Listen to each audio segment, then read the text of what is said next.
Good morning, everybody. As part of the 60-year celebrations of IMSC, we are extremely delighted to have a panel discussion on this day, the 3rd January, which also happens to be the foundation day of the Institute of Mathematical Sciences. Today, we have a distinguished panel of eminent scientists, institution builders, and policy makers. I'm very happy to introduce the panelists to you. We have Professor V. Rabindran, Director of the Institute of Mathematical Sciences, Professor Rajiva L. Karandikar, former Director of the Chennai Mathematical Institute and currently the Chairperson of the National Statistical Commission. We are also joined by Professor Madhavan Mukund, Director of the Chennai Mathematical Institute and National Coordinator of the Indian Computing Olympiad. We have Dr. Soumya Swaminathan, former Chief Scientist, World Health Organization, former Director General of ICMR, and former Director of National Institute for Research in Tuberculosis, which is situated in Chennai. We have Dr. G.N. Hariharan, Executive Director, MS Swaminathan Research Foundation, Dr. B. Venkatraman, Indira Gandhi Center for Atomic Research Director, and Dr. Smita Srivastava, Professor, Department of Biotechnology at IIT Madras and Faculty in charge of the Bio Incubator at the IIT Madras Research Park. It is very unfortunate that Professor V. Kamakoti, Director of IIT Madras, could not join us today. I, C. Ramya, and Professor S. Vishwanath are happy to moderate this panel discussion. The topic for today's panel discussion is Chennai as a science hub. Okay, so given that the topic for today's discussion is Chennai as a science hub, Chennai has several premier research labs and institutions that conduct research in fundamental as well as applied sciences in various scientific disciplines. So we would like to hear your thoughts on the strengths and weaknesses of the existing scientific ecosystem in Chennai.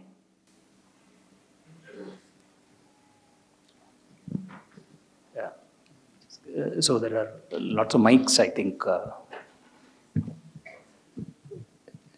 So it'll be nice if each of our panelists could just make an opening statement, just your thoughts on what you see as the strengths and weaknesses of. So thank you for inviting me here.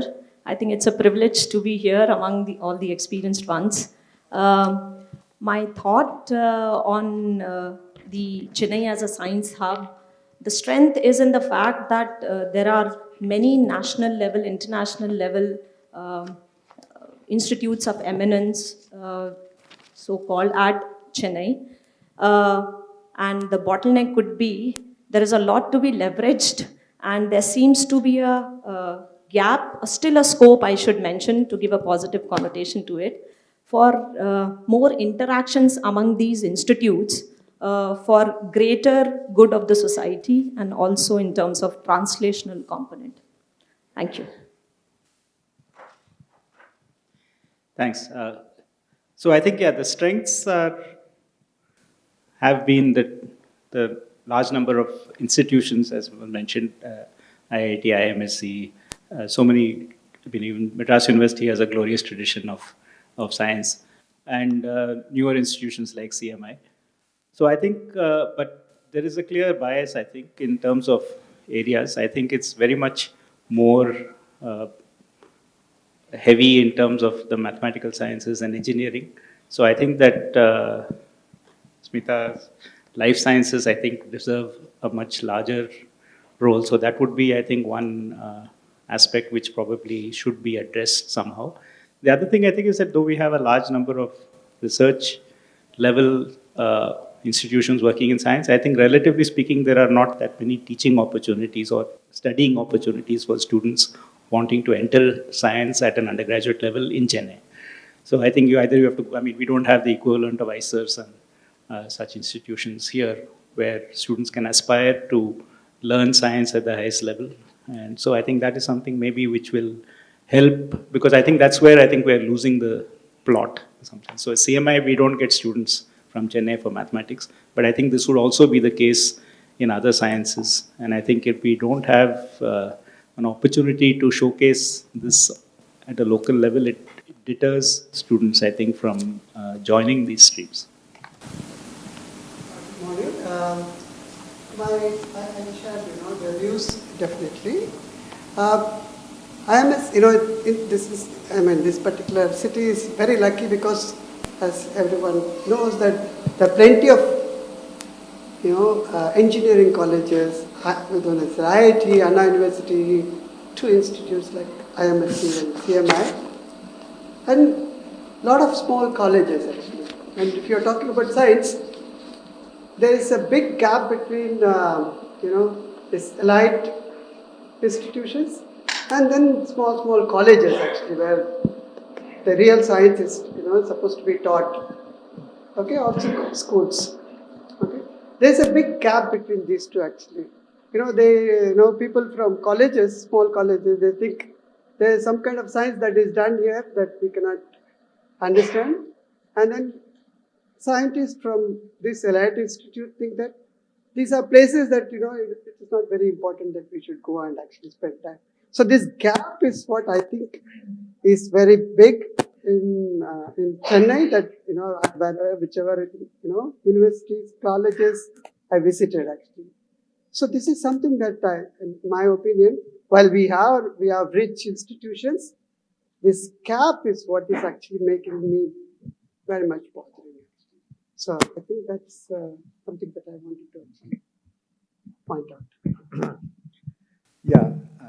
Hello. I agree with the views of all the three of them, and in particular this gap. Generally, it is there across the country, but in Chennai, it seems really too much. As Madhavan mentioned, the number of students from Chennai who want to join CMI, forget whether admitted, itself is extremely small. So I know IMSC has been doing a lot of outreach activities.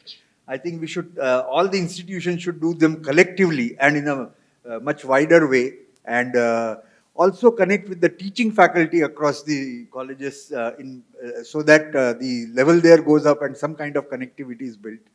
So the other thing is about as a science hub, somehow nationwide, when they talk about, they think about South means only Bangalore. They don't talk about Chennai.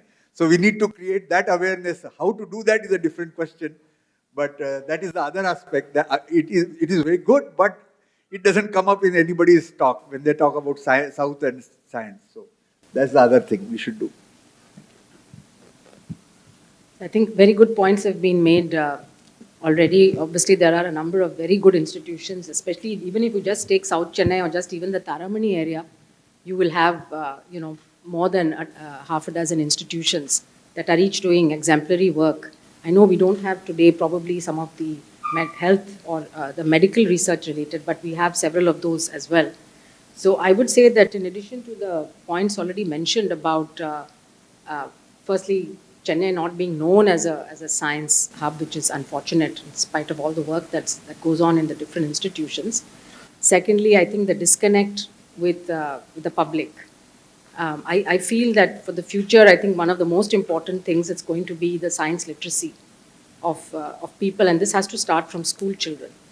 Not just an interest in science or wanting to study science, that's very important. We need many more good students going into science, but also just an understanding of scientific principles, which everybody needs to have, regardless of whether they later on do liberal arts or journalism or anything. I think the pandemic showed us how misinformed people can really have very harmful impacts on society. And I think today when I speak with young people, I don't see that they have that critical thinking which is needed, I think, for every individual. So I would think that the science institutions together can have a big impact on that if we decide to do something working with school children.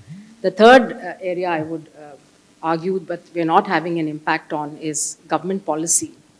And I think we, between us, have so much data. The National Statistics Commission obviously puts out a lot of information. There's loads of data out there. Between us collectively, I'm sure we have a lot. But how effectively are we using this to inform government policy making? And today, I think that if you look at Chennai, I think we are heading for, in terms of climate change, huge impacts on all of us. Heat, as well as sea level rise, as well as on our food systems, etc. And so I think collectively we can also do a lot to work with government to bring the data and evidence that we have to have some impact on how the policies are being shaped for the future. And Tamil Nadu is a relatively progressive state, and so we should be able to move the needle, I think, much more. Yeah, thank you, IMSC, for this wonderful opportunity. Coming almost sixth in the speaker line, it will be difficult to catch. But the seeds for the Science City, or the Chennai as a science hub, was sown in 1993 when the then Chief Minister Jayalalitha inaugurated the MS Swaminathan Research Foundation. The idea, in fact, C. Subramaniam seeded this idea to Jayalalitha. He was, Dr. Soumya made that point.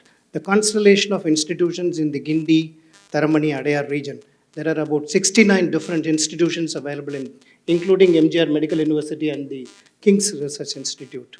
So at that time itself, immediately in the next year, the Science City was formed. Now you can see the organization within the Birla Planetarium campus. And the first chairperson of the Science City was none other than Professor Swaminathan himself. And later, now, today, the Higher Education Minister is the chairperson of the whole thing. And Dr. Soumya also mentioned about the very critical points. See, inculcating scientific temper is the need of the hour. And under the broad canvas of Science City, a lot of networking, although even at that point of time, even they had a Malibnet 30 years before. Malibnet was there in the city, and institutions were getting connected and all those things. But slowly we started drifting away from the central theme. Now the need of the hour is inculcating scientific temper, and also each one need to know what the other institutions are doing. Better networking. I was just speaking to the professor from IIT, and next to us is the Samir, a giant institution in the area of electromagnetic research. We started conversing, and we understand a lot more they can offer with respect to electromagnetic related research, with respect to agriculture is concerned, especially to map the soil salinity, increasing soil salinity due to climate change, both surface as well as subsurface soil salinity and so on. So a lot of new products, new ideas can only come in only when the interactions happen. And especially from the foundation side, we have a very interesting program called, again, advised by Professor Swaminathan, is the Every Child a Scientist program. This is specifically focusing on the young children studying in the corporation schools where the facilities are not that great. And we bring them in and provide them all kind of infrastructure, necessary infrastructure, both digital and also analog, wherein they are asked, they are made to ask questions, logical thinking, and also ask questions. In that way, we were able to, at least 3,000 students have passed away from our system right now. And the impact levels are very, very, very nice. We even published a paper in CMI about the impact, how exactly it transformed the kid from an ordinary kid to an different level. So these kind of pathways and avenues are available, then science education or Chennai as a science hub will automatically will happen. Another very interesting dimension is 30 years before, we also established, along with the support of Department of Biotechnology, the first Golden Jubilee Biotech Park for women in Siruseri. This is the first ever park exclusively to encourage women to take science as a career. And there are a lot of entrepreneurs received, they were able to set up their own shops, and now wonderful bioproducts are available. And similarly, a lot of students also come in for training, and after that, we also see they get good positions in various institutions as well. Silently, these are all the things happening, but to make it very strong, again, we have to join together and make it happen in the true sense. Thank you. Thank you. And at the outset, thanks to IMSC for giving this opportunity. I come from the Department of Atomic Energy, which is an applied research organization, Indira Gandhi Center for Atomic Research. So having heard to the galaxy of speakers here, I had the opportunity to tour across the country as part of creating an awareness on basic science as well as the DA technologies. But during the course of interactions in the last 10 years, with over about 50,000 students, the fundamental thing that came to the mind was awareness about the scientific principles, the basic scientific principles, and also about the scientific institutions in Tamil Nadu is grossly lacking. Just to give you an example, okay, I was coming in a flight from Madurai to Chennai. Next to me was a lady. I was just talking to her. She was working in a bank actually, but basically a science graduate from American College, Madurai. I was just asking her whether you know Kalpakam, etc. She said she doesn't know. And incidentally, it so happened that 1 week later, I had a call from the Department of Atomic Energy about an article which appeared in the press. So they said, you please check up with one of the eminent professors in IIT, because he was associated with that press article. I rang up, and the PA who took up the phone, I told her that I'm calling from this particular institution. Can you connect me to your professor? She said, no. Then I had to tell that I'm from Kalpakam. I said, do you know Kalpakam? Then in a typical style, I have heard of Kalavakam, I've heard of Karapakam, but not Kalpakam. Just in Chennai. Well, the point here is awareness among us. When we had our education, we were knowing about all the institutions. So, once these people are not aware about the scientific institutions, there is no doubt that Chennai is a hub of physical, chemical, and biological sciences and engineering sciences. But if I do not create that sort of awareness, then how do we expect people to take up research or any other thing in science? One. Second thing, what we found was, a lack of awareness on what are the opportunities you would have on taking up a scientific career, be it in research, be it in research organizations, etc. So this is the area where definitely a good amount of networking is required. This is the first part. The second part is, we as institutions, let us do a little bit of self-searching. We have so many institutions in and around Chennai. How many of us interact with each other, know our strengths, know our areas where we can collaborate? After all, science has to go back to society. And that can be done only when we interact among ourselves. There are a lot of areas and opportunities available, but that can open up if we start self-discussion among ourselves. Today, if you talk of healthcare, they talk of artificial intelligence. The role of AI, they say, is going to be a big boon. Of course, it cannot replace a doctor, but still it can aid. And when I talk of rural health technologies, these are the technologies which are going to aid. And in this particular case, a synergism between the academic and the research institutions would definitely go a long way. So the point to ponder here is, among us, we need to have interactions, and we should know the strength and areas where we can collaborate, take these messages to the students around and create in them the spark. Going back 20 or 30 years down the line, you see that at that time engineering was not that prominent. We had very good people coming into the science areas also. So that sort of thing needs to be recreated. And ultimately, a good amount of synergism need to be built in among us. And definitely, I think armed with these, if probably we go back, definitely, I think many of these things can be addressed. These are some small thoughts. Thank you. Thank you very much to all the panelists. Okay. So I think the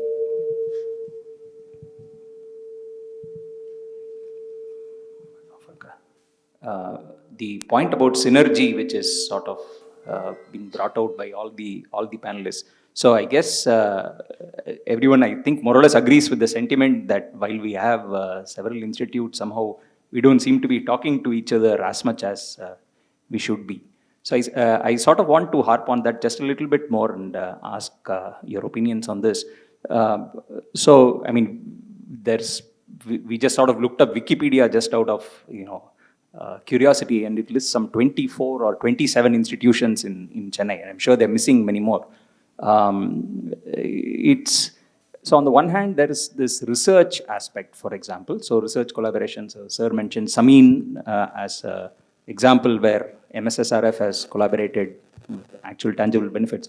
So I just want to know how do you think these things can be set up, or germinated? I mean, speaking for myself, I can't imagine, I don't even know where my expertise would be useful, right? Or that's usually the case, I think, with most scientists. You're well-meaning, but not necessarily informed of where it can. So there is some, I don't know, some structural framework, some, I don't know. So it's a vague question, but I'd be happy for any thoughts you may have on this. I can talk about what we are doing as bio incubator at IIT Madras and what steps IIT Madras is taking for outreach as well as to enhance industry academia collaborations. Now, what we are doing is we are trying to bridge the gap by having R&D fairs where we invite industry, we invite school, college students to make them aware of what is happening, what kind of research is happening at IIT, to go deeper, recently the Center for Industrial Consultancy and Sponsored Research had held department-wise, domain-specific R&D fairs, which was open for 2 days to the entire students and colleges who were free to visit, to know what goes on, to motivate them to get into research, to motivate, and then there was entire 1 day exclusively meant for industry visits to these department R&D fairs, to organically build that connect between the industry, academia, and also the population at large with IITs. Now, as a bio incubator, what we attempted, although it could not materialize, but I think we continuously strive to do so, is to be a part of these science and technology clusters. So surprisingly, when we were applying to DBT Urjit call, which was a call for such a kind of collaboration on translational research between industry, academia in this zone, we found that one is missing here. And with such a coastal and marine bioresource available, we attempted where these institute-driven incubators could club with various institutes where we were trying to collaborate with ICAR, SIBA, we were trying to collaborate with the National Institute of Marine Technology, and various other places, in fact, Tanuas also. So I think these can be the ways where you can make platforms. Otherwise, it's always individually driven. The faculty is interested, they try to scout for the collaborators at various institutes through different connects, and then they approach. So a more proactive way would be to establish science and technology clusters or consortiums, which can be domain specific. No, I think this is a very good idea of having a domain-specific interactions, because let's say there are 30 or 40 institutions and everybody cannot work together on everything. But if we identify some themes or areas where we believe that there is enough expertise available and institutions are working on it, and if taken forward, then those can benefit society more largely. I mean, I was thinking one of the areas really is data, and we don't seem to have a very good way of especially integrating different sources of data. So we have surveys or other kind of regular data collection systems, like for climatic or meteorological. At the same time, we also have data on trade, on economy, and we have data on health parameters. And I think with the kind of expertise we have, particularly here at this institute, IIT Madras, I would think of a few other institutions with capacity for big data analyses, storage, and interpretation. And that also then allows many questions to be asked. Of course, it's not a trivial task, I think, to do that. But if a few institutions would start by agreeing on such a system of data, pooling in data sharing, wherever there is non-confidential, non-sensitive data that can be shared. And I think government needs to play a role in this, because they do have a lot of the data. I was thinking about air pollution, for example, and its impact on health. We see in a lot of public debate on this, particularly in North India in the winter months, and dies down. Then again, the following year, the same thing starts again.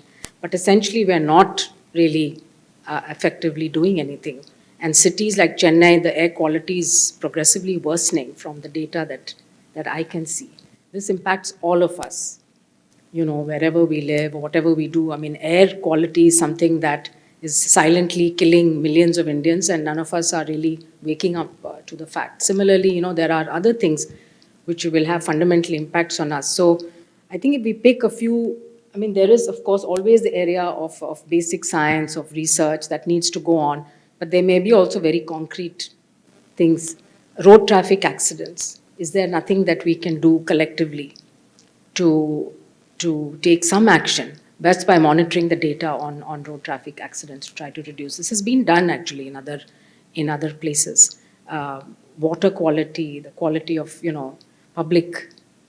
publicly available spaces and things like that. But we need data to show that these things are beneficial for humans. Otherwise, there's sometimes a denial of the fact, or this.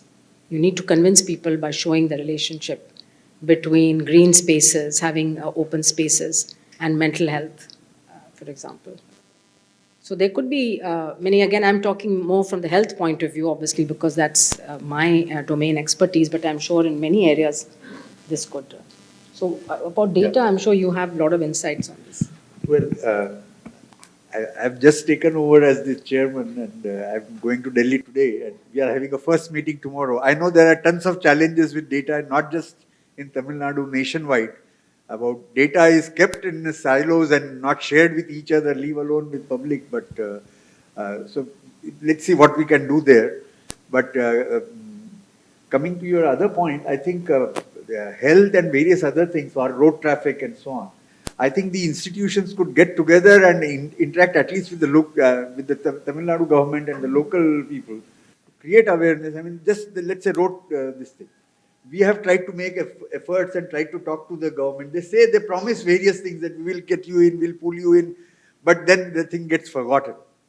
So just traffic management. I mean, the accidents are happening because of poor traffic management. If the traffic is managed better, the accidents will come down, and some more training will need to be done.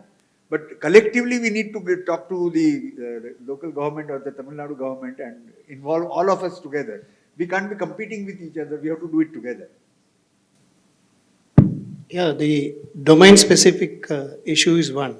But at the same time, again, what is emerging is the locale-specific related instantaneous solutions what we can provide to both policymakers as well as to the public. That is where we can play a major role as a group of competent organizations. This is the season where many institutions will start receiving the requests for internship at both postgraduate and the graduate level. Many students approach institutions, and we have very, very, very brilliant, bright students at the same time. Many colleges were also making them to go from one institute to the other and things like that. If we can create a common platform where unfortunate to see young students right from the morning without even taking breakfast, visiting one institution to the other. But at least as a collective, if we can put a platform wherein they can also say, basically the colleges are going to give the bona fide so that the students will approach one institution the other. So at least in a common platform, this is one step closer to bringing the institution with the possible interns together in a common platform, so all institutions will also know. And for that, already the websites are there. The colleges are, somewhere we need to request the colleges to upload their bona fide students' data, so that immediately it will reduce the burden of the student to go to one, and ultimately they will end up in labs where, the kind of the predatory, all those kind of issues are also happening. We are not ready to address them directly, but unfortunately the young minds, even the brilliant minds have to go through this torture and end up in, so internship, we need to, if we can capture them young, and this will also provide us an opportunity, because soon after the internship, he or she will pick up almost the similar research line to continue their professional, research work or what. Yeah. the idea of one is domain specific. Yes, it has to be domain specific. The second is data part, which is a very valid thing. People are sitting on data, not sharing it also. And even within a state like Tamil Nadu, the possibility, let us take like water quality across the state or the air quality across the state, we can have academic institutions having these sort of problems identified for students who can take it up as a 3-year project or a 5-year project, do a little bit of research combining statistics. Then probably this can be taken on, linking up to the health institutions, do epidemiological surveys in those regions. Because there are pockets, we are aware that within the state, there are areas which have a lot of arsenic. There are areas where the air quality is not so good. So what is the effect on the lungs because of that? And the water quality on the renal part or something like that. So if we can do these sort of studies linking up, which is again multi-institutional, here the government can also be connected because we can rope in the health department also and tell them that, look, these sort of studies are being envisaged and planned. Indicate how you can also support us. We institutions can also put forward a certain thing. So I think that is a very good idea. Probably we can identify areas that are of immediate relevance in especially the healthcare, air quality. Similarly, this is a state where a lot of cyclones also cross. The effect of environment and the subsequently all these sort of things. Today predictions are well there. Very well, good predictions are possible. The impact of that on the society, especially in the coastal areas, inundations, this can also be studied in a broader way. So I think a lot of possibilities exist in these areas. So, given that you have said about data, right? So, do we really see that data science is the paradigm that's going to play a major role in the public health sector? We have seen this through the pandemic. And is there some sort of a cross-institutional framework that we can all come up with? Chennai has recently released its first climate change action plan, and the draft is already out. So, is there some kind of a cross-institutional framework or umbrella that you could recommend that would help? Probably this forum can be a starting point. I'm sure that it can be. It will need a lot more in-depth discussion. So perhaps this panel is serving as a stimulus Yes. to set up something like that or to reinvigorate. But Hariharan mentioned that this has been discussed in the past. There have been attempts made, Science City and so on.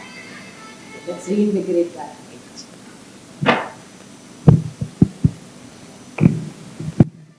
We should reinvigorate the efforts that were made in the past, on the Science City to come together again as institutions and focus on these 2 or 3 areas. One is the domain specific, which institutions want to work together on what areas. The second could be around the public involvement and exposure and awareness building on science, and then also the students, how they can be encouraged. The Every Child a Scientist program at the MSSRF is a good model, but is a small, because naturally one institution doing it can only service a certain number of students. I think we have a huge need, even if we just try to cover all the government schools in the city. That itself, I think, would go a long way. And if they get exposure to different kinds of work in different institutions, then I think one of the things when I meet young children who are in class 9, 10, 11, they have no clue at all of their future possibilities. There is no sort of counseling or vocational opportunities, skill development. Even though IIT Madras, for example, has launched so many courses now with the Skill Development Academy, but these kids in corporation schools have no idea. So I think we have to work also with the government departments of education and so on.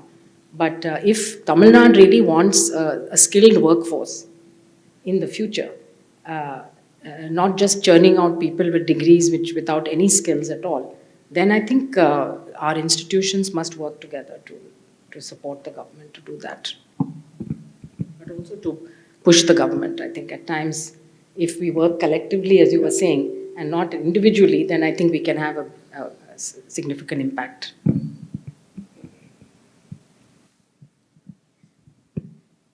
So especially the things you mentioned about school students, and So, for example, at Math Science, we keep having these programs. I think IIT Madras has it and so on, CMI has it. So every institute somehow does its own, thing in isolation. And so, I mean, for a maybe scientifically interested, I don't know, 8th or 9th standard kid, I suppose between us, we probably can offer an experience of, several different, looking at various labs, maybe physics, chemistry, health, nutrition, and so on. So how do you have any thoughts on, I mean, I guess it's clear that we should collaborate and so on, but finally the devil is usually in the details of how to actually implement things like this and so on.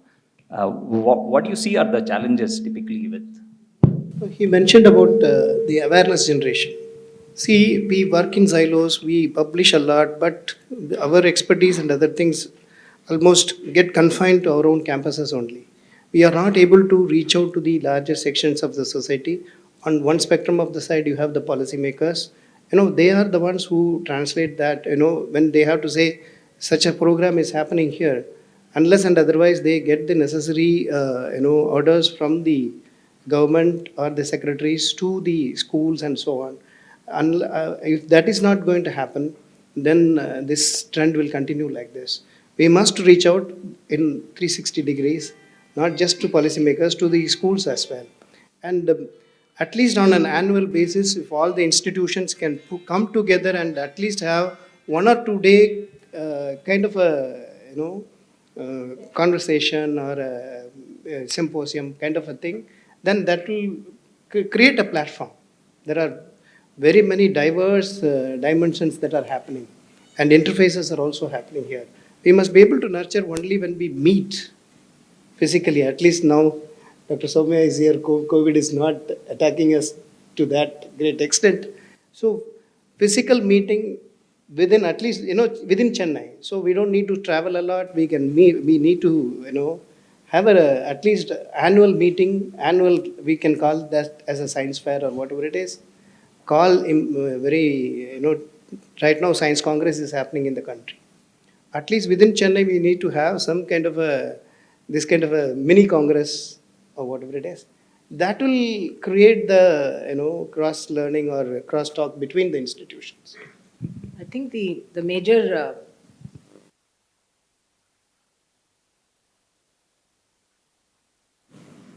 full-time resource. Otherwise, all of us are well-meaning, but then we'll go back to our full-time day jobs, right? So I think if we can, even by rotation, maybe institutions can take on the responsibility of serving as a secretariat. We might have to do some fundraising or something like that to employ 1 or 2 full-time people, because meetings have to be coordinated, prepare data, notes have to be prepared, and those kind of things. So I think it's it may sound very silly, but I think these kind of practical things are the ones probably that result in us not doing what we're all saying that we should be doing. I can just share, because Madam had indicated about 9th, 10th and 11th. What is being done in the Department of Atomic recently? One of our joint secretaries is an IFS officer basically, to Baba Atomic Research Center, etc., where they spend about 3 to 4 days going through the various labs, etc. The idea is, once you sensitize them on the possibilities of science and the researchers, etc., even if 10% of them come back, it is fruitful. So we thought that we can emulate this, and next year we are planning to have the schools, especially the government schools, in and around Kalpakkam, within a radius of about 30 kilometers. We have more than about some 25 to 30 schools are there. So have a 1 week program where they just come inside. We don't talk about atomic energy. Let them go around the science labs. We have the basic physics lab, basic chemistry, biology, all these things. Let them go around. We have a farm also, which has been put up by our MS Swaminathan research on paddy cultivation in saline environment. We have atmospheric science also research in that. So go around, create an awareness. Probably this sort of model can be there. This is one. Second thing is, as Madam has indicated, probably we can, and you have indicated, we can liaise with Tamil Nadu Science City, and all of our organizations we can ask them to organize a program every year where all the organizations can come together and create this sort of awareness. The mechanism we can always, nitty-gritty can be worked out definitely. So these can be the starting points. But as you said, yes, there are certain small things which can always be an impediment as a secretariat. But one of the institutions can take up this with, of course, the permission from our, which they would definitely give, and act as a nodal center. So this is definitely a good idea. Probably we should not end up, after this we go back, but we should have a concrete action plan which comes out of this particular panel.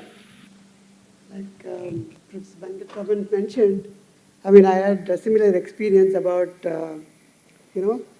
people being not aware of even the institutions actually. There are, I live in a very posh area of Chennai, which is Adayar. Okay, if I tell that I work in an institution, they get confused with, even they don't understand, this CMI is different from IMSC. IMSC is just 3 kilometers. It is simply because it is just, if you ask them about some, where CTS is, everybody will say actually where CTS is actually. That's because the children go, or that's what they aspire for actually. I'm not saying we should not go to CTS. But not knowing an institution of this kind, it's really a shame for Chennai, I would say. It's really true. Even my daughter who studies in a reasonably good school, if you ask her friends that do you know that there's an institute called IMSC, they don't know actually. Okay? They know IIT, they know Anna University, but that's it actually. So I think we are really living in a state of condition that people are not aware of that there are institutions, there are opportunities and things. I can share you one incident that actually myself and Professor Murthy visited one school for some outreach program. And there were women, girl students actually, doing 10th, I think degree, okay? When there was a question posed by Professor Murthy, that what are you going to do after this? The anonymous answer was that actually I'll get married and settle. There was no intention of, going upward actually. Okay, this is really pathetic. Actually, that's true even in Chennai. Actually, many of these women, students from schools or in colleges, they would like to actually go and settle at home. Okay, it is shameful actually, and we have to tell them actually, there are a lot of opportunities. There are institutions, many institutions in India that you can persuade, you can get salary, you can support your family, you can teach your children. So we are living in that kind of a condition actually. I think we had green revolution or milk, white revolution. I think in India, need of the hour is a science, revolution actually. Because we are only talking about starting a new institution to solve something actually. We don't need a new institution actually. We have enough institutions, but the thing is, we have enough resources actually that we have to tap actually. Like he said, nobody knows about Kalpakam. That's really a shameful thing actually. In Tamil Nadu particularly, because Tamil Nadu we claim that actually we are all, very, in terms of indices and things like that, both laterally, vertically we are, but not knowing. Chennai probably people know. But if you go to Kanyakumari, if you ask them, they may not know anything actually. It's also, it should not be concentrated in one particular place. It should spread, I think, in my opinion, actually, throughout the states, throughout the country, actually. How do you do that, actually? Because, we have, everybody knows about what Professor Swaminathan did, Professor Kurian did. Like that, we need some massive movement so that people, at the very early stage, see, we are all only inspired by Ramanujam, Sir C.V. Raman, actually. It should not be just inspiration only. It is also, ground level, people should think that Everybody can do science, everybody can do mathematics, everybody can do engineering. There should not be, too much hierarchical in this. I think we have to create an environment of that kind actually. That awareness is one is important. For that you need resources actually. You have to train good teachers. How are you going to just change the system by professors of an elite institutions? We cannot do that actually. We have our own task. Like we have to do our research outwork.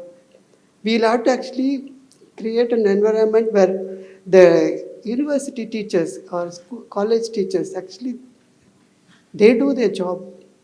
Okay, that means you'll have to have very quality teachers, quality professors. I think that is very important in my opinion actually. We can contribute making in terms of giving an idea, but I think resources should be, like reaching out to farmers. Farmers are the resources, actually, that. Like that, the teachers, college teachers, school teachers, we'll have to make them provide, kind of education that the students automatically actually become this. Okay, I think that's a grassroots level we'll have to change. I think it is, we have only one Nobel laureate in physics, such a big country. Okay, we have celebration only for one person. We have to change that actually. Can I just add one last point on this? I completely concur with the idea that we all in the institutes have our own responsibilities, academic responsibilities, professional responsibilities. Setting up a secretariat would be a good idea. Now, talking about the logistics, maybe every time not only reaching out to the government for funding, I think industry can also be leveraged because there is a good CSR responsibility. So corporate social responsibility can be leveraged to run such a secretariat, and also because dedicated people to run the show is important. So I just wanted to add, maybe more meticulously we need to think on it, but industry can also be involved. Yeah, as adding to CSR. that, see, you mentioned we can also contribute. Like the CSR, how the corporate sector is now contributing for the social causes, these scientific institutions also need to have a page or a chapter to really do these kind of activities. I leave it to the larger audience to take a call on that, but within our mandate also, it is our responsibility to communicate what we do to the larger sections of the society. We are communicating, but at a different level. And that too, to really stimulate the young minds to take science as a stream of their profession. So I guess I have a couple of different things to ask from what just was discussed. So one thing I guess I'm hearing is that we need a sort of a unified cross-institutional presence, I suppose, partly to have maybe to be taken a little bit more seriously by government, I suppose, rather than individually talking. And secondly, to sort of collaborate on, say, outreach efforts and um, so on, maybe with a central secretariat, for example, maybe by rotation, etc. Okay. The CSR thing that you mentioned as well. So, question related to that. Typically in say the West, where there are many universities centered in a certain region, clusters as we call them. So typically that's almost always been a seed for a very active, industry, academia. They have all this research triangle park, XYZ park. I guess IITM research park is sort of a step in that direction. So somehow Chennai, with all this long history and tradition of science and institutions and so on. So this whole thing of an industry academia partnership, it's slowly taking off, but maybe not in a very big way. So what do you see as the reasons for this? What do you see as the prospects eventually? Is Chennai sort of set to take off big time, or are there structural flaws which prevent it from happening? Is Bangalore to blame? So Here, I think, because industry academia interactions, as far as the industries are concerned, they would be having their own set problems. And they know the institutions which have the expertise also. So it would be like a 1:1 basis, the industries would be approaching the institutions. For example, with IIT Chennai, we have a cell which has been going on now for more than 20 years. More than a dozen problems are there which are being worked by the different departments. So that I think it goes on a case by case basis. Probably generalization there may be a bit difficult. But okay, I leave it to the members, yes. Okay. So, as a faculty in charge of bio incubator here, I can share our efforts into this. So, what we have realized that there is a lack of trust between the industry and Indian academia. So, how to build that trust organically so as to build in industry academia collaborations inherently. Now, what we try to do is one is showcase. You keep on inviting the industry to show the R&D projects, to show your capabilities. The second thing was encouraging industries to set up their R&D labs, especially the MSMEs and the SMEs, at educational institutes. Now, that becomes a platform for organic interaction. Now, this would benefit the industry because they can tap on the talent right at the college level.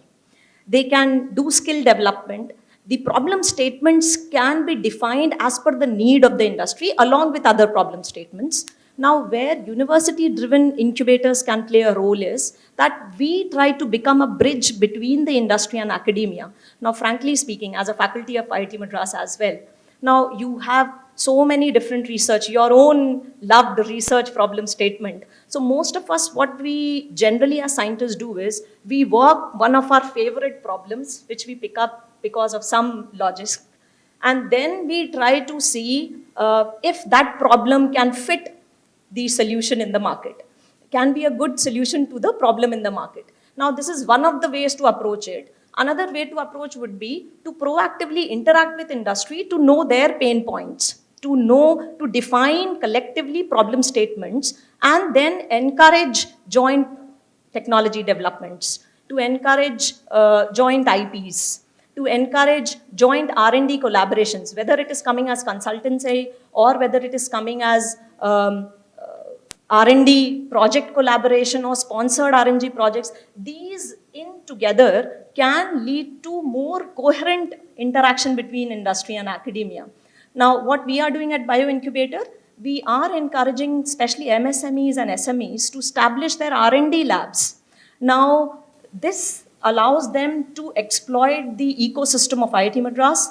This also helps to develop new IPs, and also we scout for budding entrepreneurs from the system out of these collaborations, if there can be coming out of certain startups in the domain. So I think these are the ways in which we can organically build industry-academia collaborations. And also one more point I wanted to add. The Center for Continuing Education, not only in the research sector for IP creation or product development in the market, we are also working on the educational and skill development aspect, where there has to be a specific body, like what we have a Center for Continuing Education at IIT Madras, which looks into user-oriented programs, apart from routine degree programs which we have, which are also open to industry employees, but they have to go through the entire proper channel of interviews and then selection. But what we do here as user-oriented programs, these are short-term training programs, which are defined in collaboration with industry. Courses can be defined, webinars, these can be online based so that the logistics of stay and can be taken care of. So these are some of the different ways in which we are encouraging industry Adding academia. on to that, in fact, the other thing, we always think of research problems or that sort of thing. The industry academic can also be value addition to the educational part of it. So in that way, I was interacting with the director of IIT Hyderabad, Professor B.S. Murthy, who had gone from IIT Chennai. So they have introduced courses for the industrial people, which can be taken at their leisure, but then completed within a time frame where at the end, without much etc., you can get a MTech degree, or at the end get a PhD degree also, which is also very good because it leads to enhancement of the knowledge. It leads to more interaction. So this is again an area which can be thought of by the other Removes institutions. the barriers of Yeah. in situ skill Yes. development. So. Yeah, in the Golden Biotechnology Park for women, we introduced seed fund for young entrepreneurs with the support of BIRAC. It's a competitive proposal-based program, and within 3 months, the results will be declared. And many new entrepreneurs submit their applications, and it's really helping them to set up their own shop. Yeah. So, given that you've said that the startup ecosystem in Chennai is coming up really well, we have had a lot of centers of excellence, right, for dedicated areas. So, do you think that in the next decade we will need more and more such centers, or do you think that there should be some unified framework under which we can unite some of these to do impactful research? Each of you had mentioned a different center for different things. Yeah, I think you need to have some impactful research is always a difficult thing to predict. But I think unless you make an investment in doing something long term in some area, you're certainly not going to get it for free. So I think in that sense, I think having some focus on these centers is important, and hopefully it will, I mean, if there is some, as has been discussed, some scope for collaboration and interaction, and it might come out between centers, but I don't think that these are in any way contradictory goals, I think. So I think that, I mean, but whether you should have centers of excellence or whether you should just broadly look for good quality research across a variety of topics is a different issue. But I think if there is a thrust that you want to focus on a specific thing, I mean, biotechnology, some particular aspect or quantum or whatever, then maybe it makes sense to assemble people who come, typically in more interdisciplinary things, where you have people with different backgrounds, you might want to assemble them together, which they may not have another forum to meet. See, sometimes this is the problem. You start a new area and they don't fit into one department or another department. Then you have to create a framework to bring these people together. So I think that's where these centers really come from. I think where you have an emerging area which doesn't fit neatly into any existing. I think, yeah, fully agree. In that way, probably if you look at the global scenario and look at the way China has grown in the last couple of, years, about a decade back, we should have centers focusing on with long-term visions like manufacturing technologies that can be cutting across all the industries, not necessarily a specific industry. And second thing is multidisciplinary engineering sciences, I would say. For example, thinking of a center on imaging science, which can not only look at the industrial problems, but can look at the healthcare problems also, because imaging science is fundamental to biological research also. So that sort of centers are needed, but for which we need to have a little bit of brainstorming with senior people from the industries, from the institutions, and also from the government side.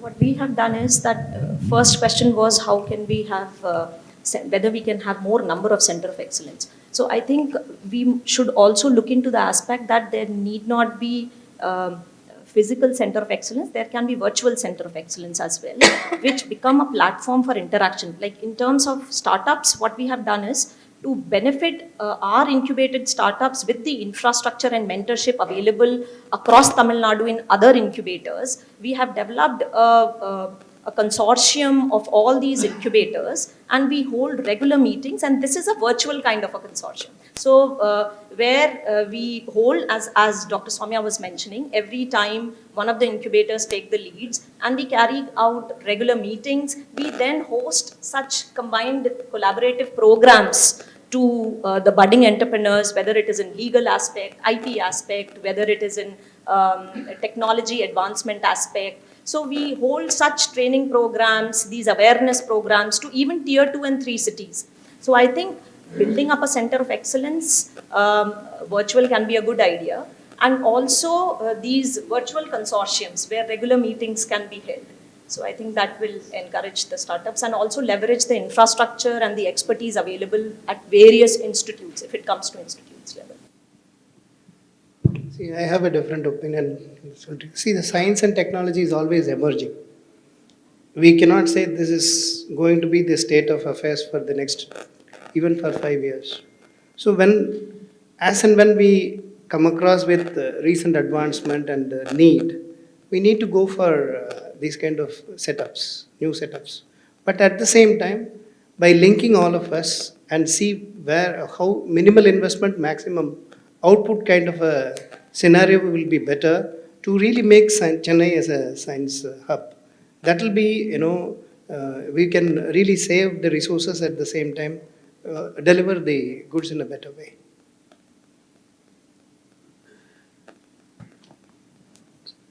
So, just one more specific question. So, I mean, Chennai is also sort of a medical hub in some sense. I mean, I guess as far as medical care, state-of-the-art medical care is concerned, there is, of course, Dr. Samya mentioned, data being an area of collaboration, public health versus, say, the scientific institutes.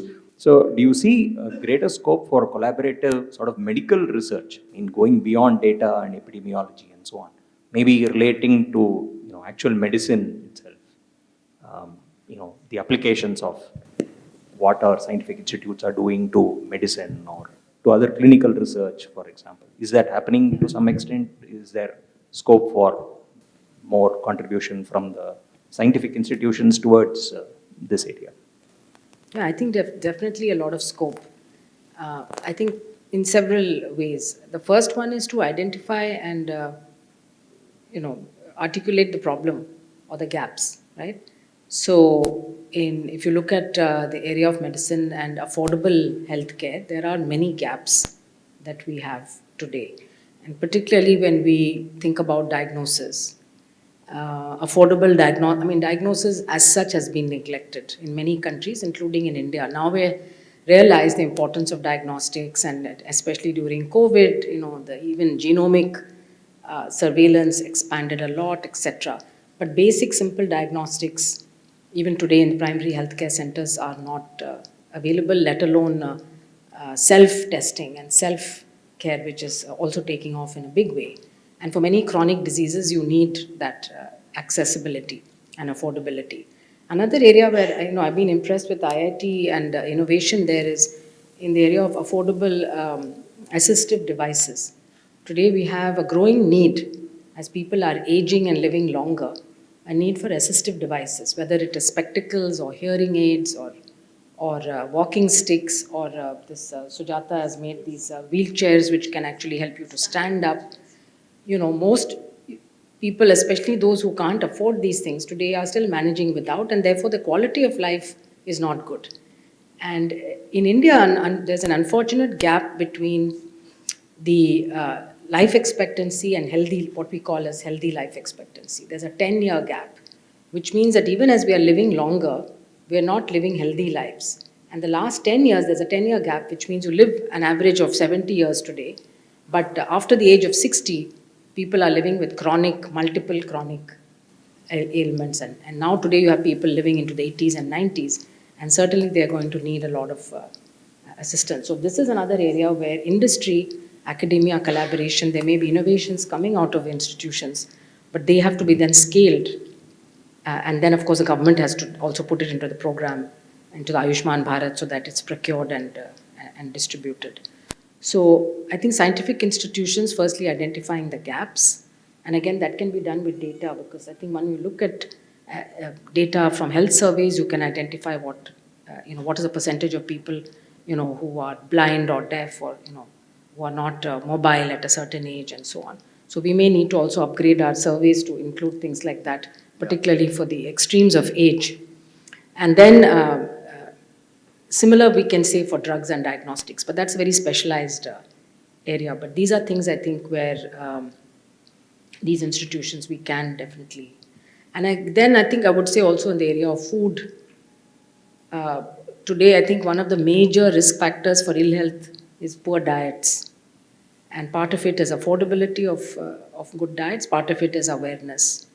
So there needs to be, we need to make systematic changes in many areas if we're going to change the food patterns from what is being consumed today to what one would, and NIN and other surveys, multiple surveys in India have shown that less than 10% of the population is actually consuming what will be considered a healthy, balanced diet today. And so there's an overconsumption of sugar, salt, and fat, and an under consumption of protein. So I think these are probably things which are going to impact the health of everybody, and can be measured and tracked and monitored as well.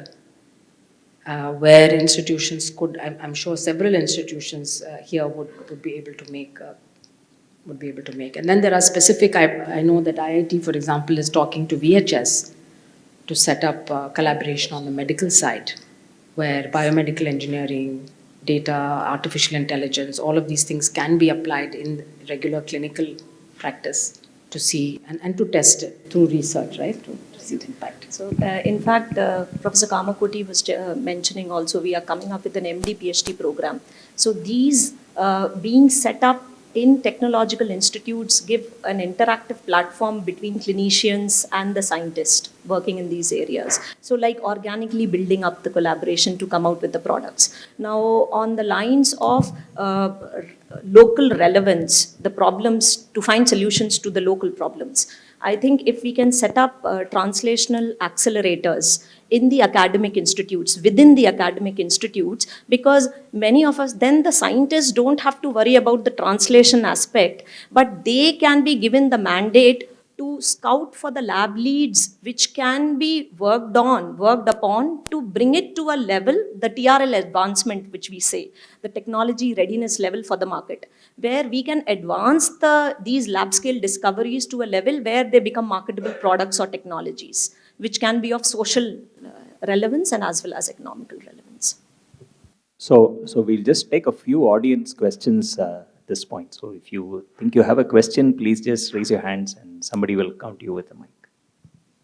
Hi, I have a question about your thoughts about the question of basic science versus applied science. So when I was in school growing up and so on, almost all the science and the science heroes and so on that we were exposed to were basic scientists. I think the only engineer we heard of was Reshusharaya maybe. These days, a lot of the excitement is, it's been touched on by some of you in terms of biomedical applications and so on. In terms of our institutions communicating excitement to students, I think we still focus too much on Ramanujan and C.V. Raman and people like that, but what about exciting students with how science can be applied to solve industrial problems, and are we doing enough of that?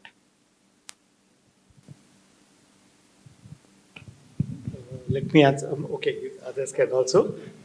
Normally we do that because when we are an applied institution, but as you said, when we didn't have an idea about all these things when we were doing, I'm basically a physicist. So when we joined the institutions, we came to know. But when we talk to the students, we normally project on the fundamental aspects of science. We always believe that if the fundamentals are strong, you can build a 16-story building or an 18-story building. So we focus on that and tell them how this can be applied in a wide variety of areas.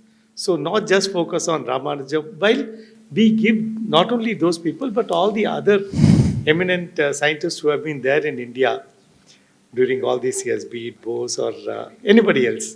So we tell them about that, but basically bring out the fact that today, without these sciences, the better quality of life on human earth is not possible.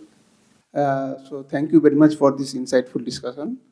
So we are talking about unifications of these institutions, and actually this is the lag of this unification. Actually, we are wasting billions, right? So for example, I'm just giving my example. So I was like library committee member at IIT Ropar for more than 5 years, and we are spending like crores rupees for journal subscription and e-books, e-things. So don't you think this is the like right time for one nation, one subscription policy, so that government of India can subscribe like LCB or other things, and we can get the resources from directly from every institution of India? So do you think this is the right place, right time for one subscription for worldwide nation, not only for like Chennai or for one institution. I understand there is, maybe Dr. Vijay would know the details, but I heard that there is a program now for providing Yes, access, doctor. right? It has already been started. Oh, okay. We have, I mean, it has been very clearly indicated from April 1, 2023, it would be one nation, one subscription, and Okay. already things have been initiated. We across the institutions have been asked to stop subscription individually. Okay. It's already in Great. place. Great. Okay, thank you. I have a question, rather a comment. It's true that there is need for a nodal agency to bring together all the institutions on a common platform. But we are only talking about institutions as we know, like IMSC, IIT, MSSRF, etc. But your catchment area has to be aware of the existence of all these places and opportunities. So there is something that is needed between the catchment area and the institutions.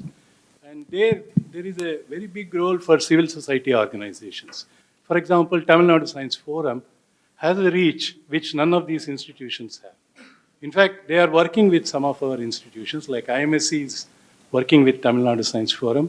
So there is need for linking not just institutions, but go across and find civil society organizations which have a much larger reach with children from 9th standard up to 12th standard, which is where you have to create all this awareness.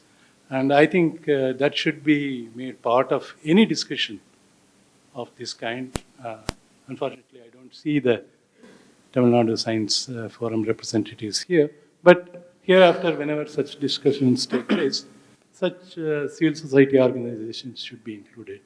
And the other thing is that when you form the nodal agency, you should also be thinking in terms of an advisory role for such an agency to interact with the government.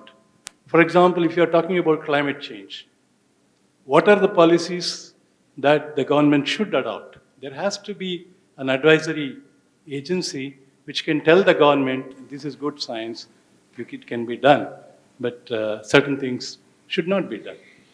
So I think coming together of institutions has many dimensions. One, to work with civil society organizations, and the other is to act as an advisory group for the government. I think in any discussion this should be there. Thank you. Sir, adding on to what you say, there is a larger role, we need to also robe in the media, both the print and electronic media, to spread the awareness. Tamil Nadu Science Forum and its presence in almost all districts really, change the way people look at science and so on, but not just enough. We need to also use the regular media to really spread the awareness. Only few people, magazines like, newspapers like Hindu have the science column, and that too will come only on one day in the whole week. But if we can increase the frequency, many more, various types of, all these people also have the scientific columns. Very much enthused to read Dr. D. Balasubramaniam's, columns in the Hindu. Those things are very, very inspiring, and we will wait for the next, when his writing will come like. So, to promote science also we need writers like Dr. Balasubramaniam. Though that dimension also need to be, somewhere, it is not about telling about our institutions alone. We need to have that kind of a fraternity available with us. Yes. I completely concur with that idea. In fact, what we do at IIT Madras is we have a PR cell which is committed to look for research, good outputs which have come out from different labs. They talk to the PIs, make them aware of the need to publicize their work. So to reach out to public. So that enhances outreach, that increases awareness. So I think a dedicated PR cell, in fact, even in educational institutes, which can interact with the media to publicize the various activities can be a brilliant idea. In fact, just adding on to what Dr. Hariharan, what we normally do is, with TNST, the Science Forum. Dr. Srinivasan is a very active person who has been involved.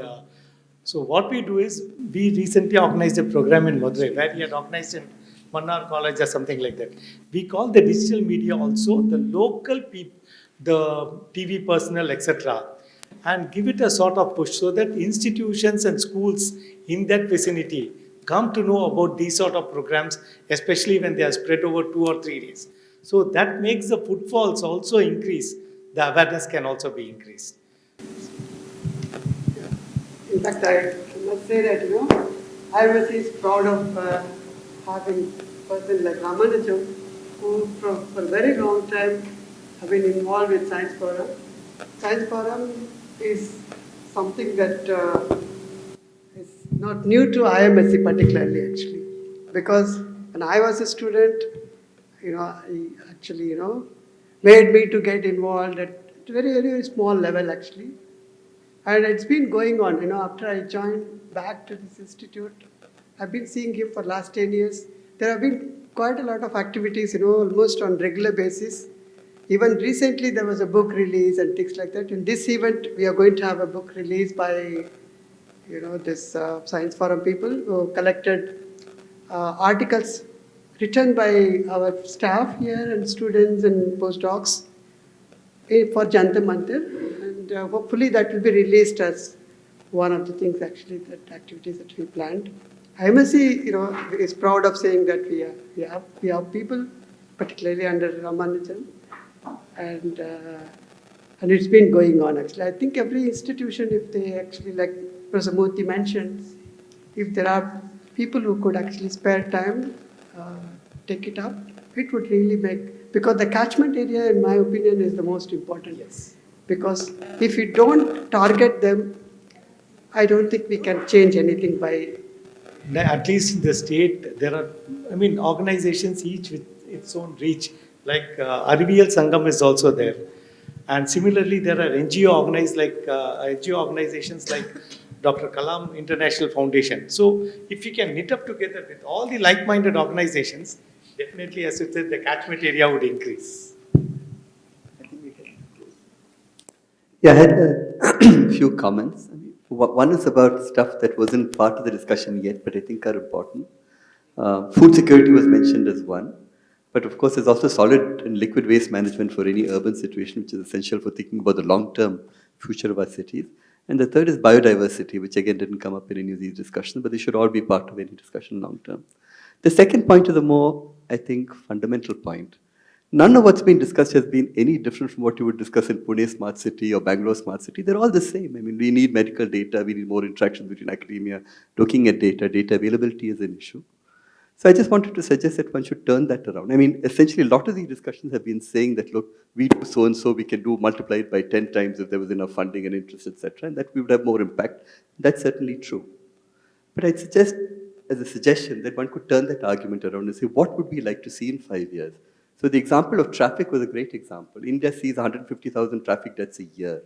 The majority of that has just come from this state, around 40,000, 50,000. So what should we do in 5 years to cut that number down to 1/2 of its? If you start with the end and then work backwards, rather than saying this is where we are, this is how we're going to collaborate, and it's still very amorphous. We'd all like to collaborate, we'd all like to get together, we'd all like to do stuff, and we're concerned about modalities and techniques and mechanisms, etc. But we're not looking at the problems. And those problems may have solutions that we're not thinking of at all. Just to take traffic again, for example, I don't think traffic control is necessarily the solution. I don't know. Maybe it's better licensing. It's more stringent regulations on who can drive vehicles. Maybe it's just better illumination in sections of the road which see a lot of accidents. But unless you have the data to look at this, you will never know. But if you set that as a goal in 3 years to 5 years to reduce traffic accidents by half, then everybody can come together from many different aspects, many different departments, institutions to try and enable that goal. So it may be useful to think of it in terms of what are the 5 or 10 fundamental goals for the state, for the city, for the country, which then can be uniquely positioned within the Chennai science environment. And that's a different way of doing things. Maybe it may be better to think of it in that way. That's just a suggestion. Yes, I totally agree with that. And I guess you articulated it very well. That's what I was also trying to say, that there are so many problems facing us today. And we can identify a few of those, but also speak with the government. The end user ultimately is going to be the government for scaling of anything. And without their collaboration and willingness to work on something. But again, as I mentioned, it's a progressive state we're in. We're lucky that we have so many resources and that we should be able to. So, and things which affect people and their lives obviously are some things that would, I think, find also wide it would engage a lot of citizens, I suppose, if we talk about road traffic accidents or if we talk about the impact of heat, heat stress and things like that. It affects all of us, ordinary people, right? And so the fact that scientists in Tamil Nadu or in Chennai have come together to solve some of these issues itself will send a solid message. Because I still remember, in fact, when I was in ICMR, and Professor Vijayaraghavan was Secretary DBT, I was Secretary DHR. Prime Minister, you called a meeting of all the science secretaries, and in fact, Dr. Chidambaram was also there. And he asked a very simple question. He says, I want to know what your ministries are doing to solve the problems of the common man. Because research is something that people think is done in ivory towers and, results in publications, doesn't really have an impact on the ground. And many people think that what happens in Kalpakam, how does it matter to us? We'll never understand it. It won't have an impact. So how do you make that connection that the research that you're doing is actually having an impact on your day-to-day? So Prime Minister asked us each to give examples of what type of research ICMR or DBT or DST is doing that can be explained to the common man as having an impact on their life. So I think that makes it a very sort of straightforward and simple connection to anybody, whether it's an IAS officer or a politician or a common citizen, to say that we want to come together for these reasons. And yes, Tamil Nadu is one of the highest road traffic accidents, and I myself personally know at least 3 young men in my family who have been killed in road traffic accidents. So this is something that I think we should wake up and do something about. It is preventable. Other countries have resulted in. But unfortunately, if you look at global statistics, the number of deaths on road traffic accidents is growing in the developing world, and it has come down dramatically in the developed world. So I had 2 comments actually. So one was about, I think, coming together as a forum in whatever way is, I think, an important way to influence the government, because the government itself has 2 different roles. I mean, on one side, you can see as you entered this institute that, all the roads are being widened. All the roads are being widened, flyovers are being built, so there's so much construction, more in anticipation of more vehicles on the road. And on the other hand, we talk about global warming, climate change, and so we have to actually try to be an influencer. I think this was already made, this point, on what I think should be a very consistent approach from the government in the long term, or how to approach this problem. And coming together will actually make us stronger than just the individual sum of the parts. The other thing is, I think many things were talked about, why we should come together, why we should talk to people. I would like to focus on actually public outreach, looking at students especially. I don't think I want all of them to grow up to be scientists. It's not practical. But on the other hand, I think these issues of climate change, biodiversity are going to impact them much more than they impacted us when we were young. And it's important to convey to them scientifically what this issue is, because it's not very clear to them. On one hand, their aspirations are to be engineers and to drive that car on that flyover. And on the other hand, we are talking to them about climate change and mitigation. So it's a very confusing time for them. And we have to have a very, very clear way of communicating this issue to them. And I think that should be a very important role that this community should play in this aspect. Thanks. Hi. Can I ask? Is the time? Okay. So I just have 2 questions. Thank you for a very nice discussion.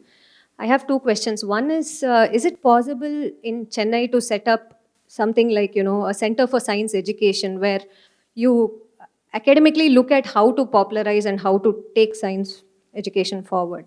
I don't know of any such, if I'm wrong, please correct me. I don't know of any such center. Like, for example, the Homi Bhabha Center for Science Education is there.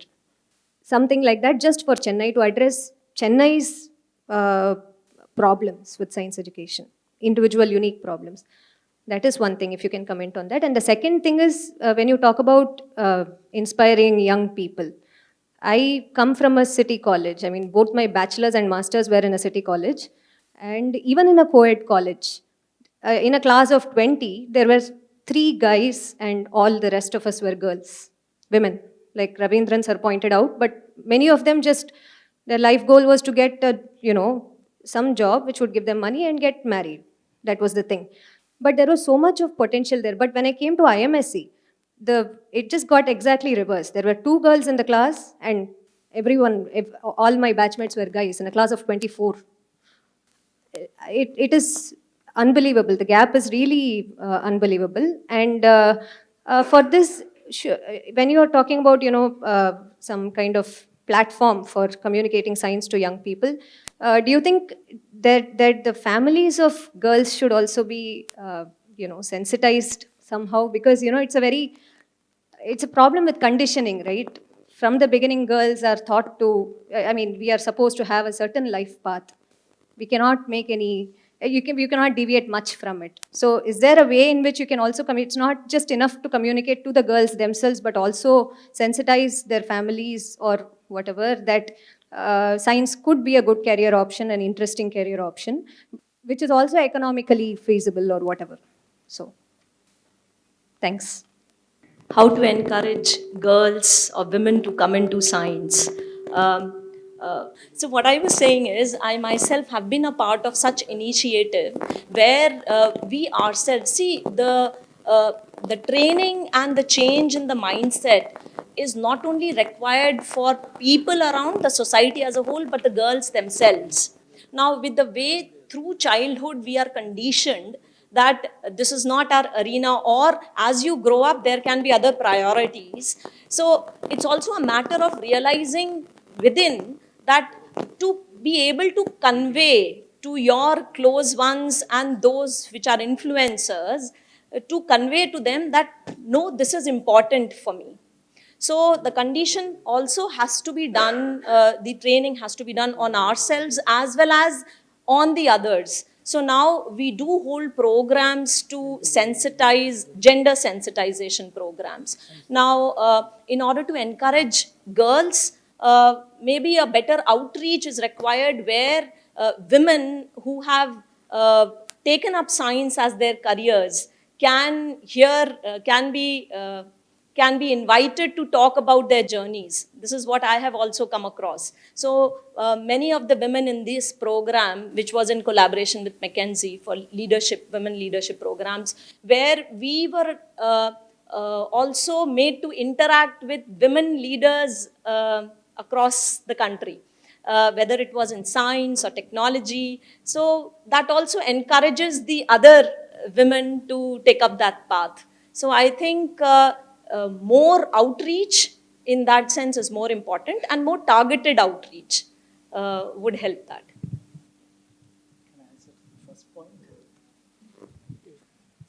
I'll just answer to your first point.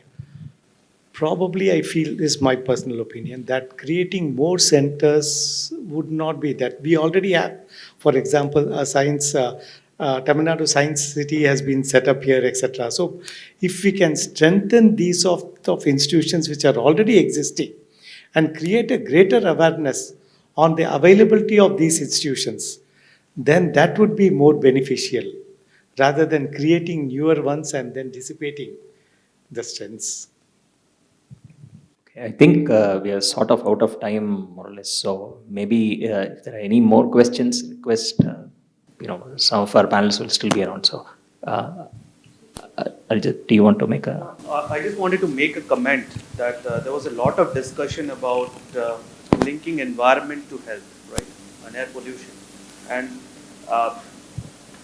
some may basically ponder that can blue sky research, which goes on in IMSC, can really impact at the ground level, right? That's a discussion which is behind or in our heads. So I can give you an example where this has happened. I'm sorry for publicizing my own work.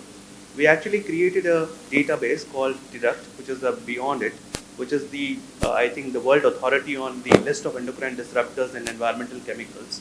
And a couple of years back, the French agency ANSYS has used it as the authoritative list to decide what should be regulated in France, and now the ECHA is using it. So I think there is a good amount of data which has been generated even in IMSC, which has been taken up by European agencies at that highest level and which is being used to guide the regulation across Europe. So I think we have a place to contribute there. We have the data science and we have the computational aspects to do it. So I don't think the Indian agencies have looked at it, but they're better because the Europeans are. Okay, so with that, let's close the session. So at the very end, we just request our director to honor our panelists with small mementos. There are many efforts all over the country to have these clusters.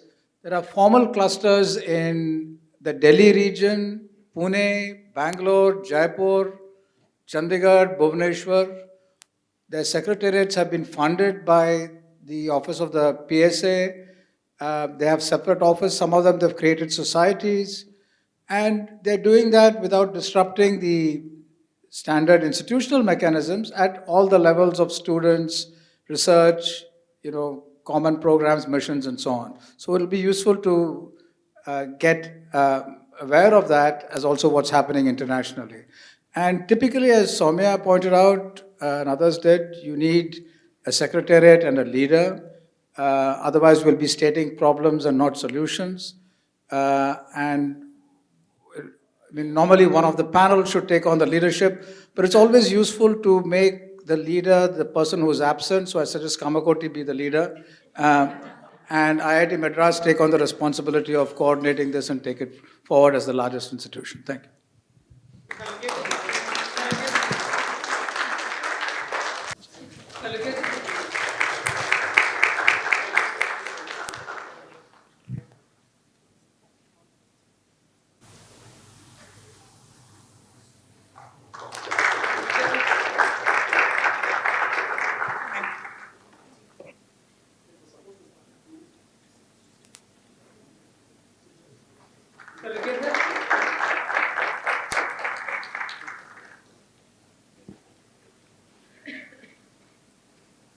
See, IMSC is celebrating with 60 years of imaginative science.